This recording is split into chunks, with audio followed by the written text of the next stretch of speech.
Hello everyone, welcome back to our channel Login Aid. In this guide video, I will show you how to log in Heights Finance account.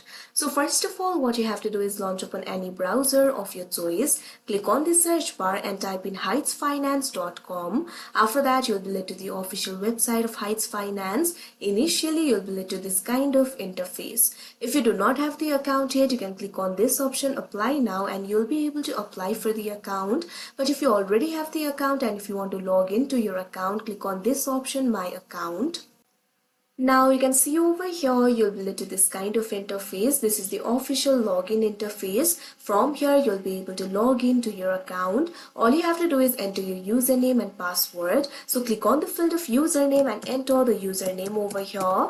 Likewise, click on the field of password and enter the password. Now after you enter your credentials, click on the login option that you can see on the screen and you'll be logged into your account. So that is how you log in Heights Finance account. I hope you found this video helpful. Thank you for watching. Make sure to like, share and subscribe to our channel.